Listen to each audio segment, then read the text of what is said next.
Okay, so we're going to go through a couple other examples of non-Mendelian genetics. One example is a lethal gene. So sometimes inheriting, in this case, we have a recessive gene, means the individual dies or actually is no longer viable, meaning a offspring is not produced because that embryo is just not able to survive. Okay, so because of that, it's going to skew our phenotype results because that death or those individuals who did not survive are not included in what we're observing. Okay, so they're dead, they're not included in the total. So we can see here the different options and that these are not viable, so they're not going to be included. We're going to just look at these ones that are alive. Okay, so that means we're going to see a 1-to-2 ratio observed because we have one here showing that dark coat and these two here showing that yellow coat. Okay, and because we're doing it out of this total here. So we could also say that this is 1/3 and 2/3. Okay. Another thing we're going to talk about today is using pedigrees. So we can use pedigrees to figure out the traits that are inherited. Okay, so a pedigree is going to look at those ancestors and we can kind of see what's happened in the past and use that to give us information about the genetics. This is the general key that we would use. So the big thing you need to know is that square is denoting a male, circle is a female. We can sometimes cross through individuals who are deceased. And affected and carrier information is going to be color-coded, and there will usually be some sort of key. Here we have an example showing some siblings and some mating. Sometimes we don't know if an individual is a carrier, and so sometimes somebody could be a carrier and not marked that way on the pedigree itself, and that happens. So we'll have to analyze and kind of figure out the missing information and deduce information from the pedigree. Okay, so this is going to be an example just looking at how the different relationships are. So we can see here, number 1 and number 5, here and here is a mother and a son. Okay, so what about 1 and 10? 1 and 10, what are those going to be? Those are going to be a grandmother and a granddaughter. What about 3 and 5? 3 and 5 is a brother and a brother-in-law. What about 8 and 10? 8 and 10 are cousins. One here is male and one over here is female. What about 1 and 2? These are a husband and wife, or there's just been some sort of mating happening between our female and male. 4 and 5? 4 and 5 are a brother, and a sister. 5 and 8? 5 and 8 here. That's going to be an uncle and a nephew. What about 1 and 3? 1 and 3. That's going to be a mother and a son-in-law. Okay, this kind of gives us just some practice at those relationships. So now we're going to talk about, well, how can we use this to figure out what's going on? So one thing that's very helpful to go through is first count the number of females and males affected. So here we have in the dark coloring, we have the individuals affected. We have 8 females affected, and we have 4 males affected. So because of that, we're gonna guess that it's probably some sort of X-linked dominant inheritance. If we do not have an equal ratio of males and females, it could be because it's X-linked. Okay, so here's another example of some inheritance.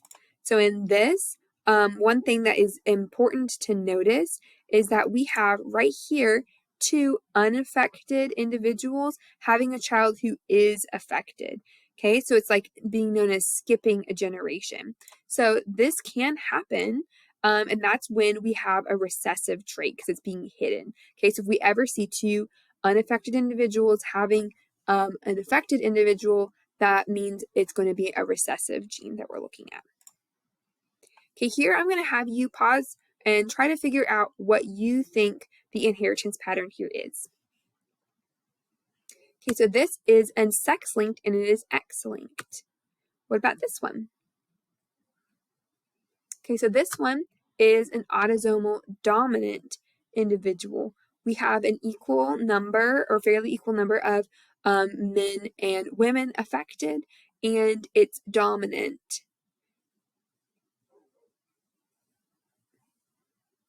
But that also means since not all of the offsprings are being passed, so that means this is probably a heterozygous individual.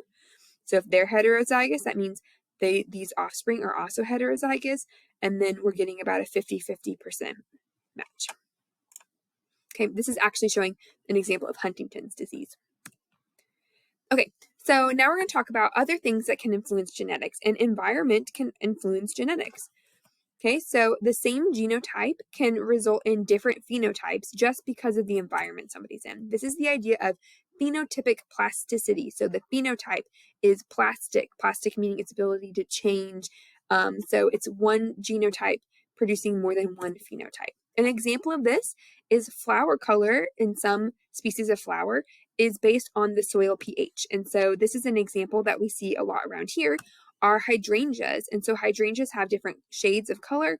They have those blues and pinks, and they're actually because of the acidity of the soil. So even though the DNA is the same, it's on the same plant, a more acidic soil will have a blue flower and more basic will be a pink flower.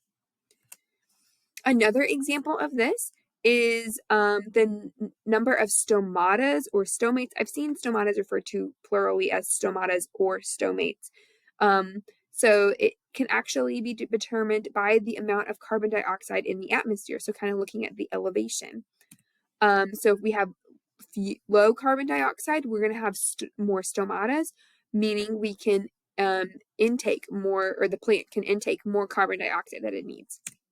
And then the opposite would also be true. Higher carbon dioxide would result in fewer stomatas. So this can change the phenotype of the number of stomatas. All of this is getting at genetic variation. Genetic variation is very important because it's dealing with what we're going to get into in our next unit or so with natural selection. Okay, so ways we can have genetic variation, that law of segregation that we talked about, meiosis, increases our genetic variation because when we have sexual reproduction, we're getting different options and a variety of traits inherited. Only one allele from each parent is inherited. Also, the law of independent assortment is going to affect and increase genetic variation as well. Remember the idea that different genes on different chromosomes are going to, and maybe even on the same chromosome if we have crossing over happening, are going to assort each other individually of each other. If genes are not linked, they assort randomly.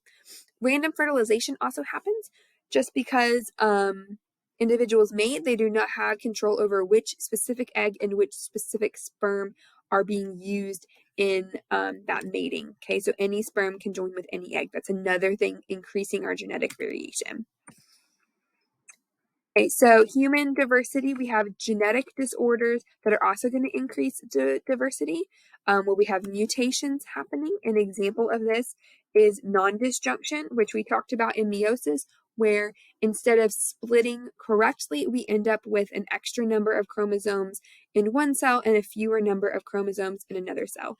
And this can cause genetic diversity. An example of this is triple X syndrome, where an individual has non-disjunction and therefore they have an extra chromosome, and that's going to affect their phenotypes as well. This is the same idea as what happens in Down syndrome as well.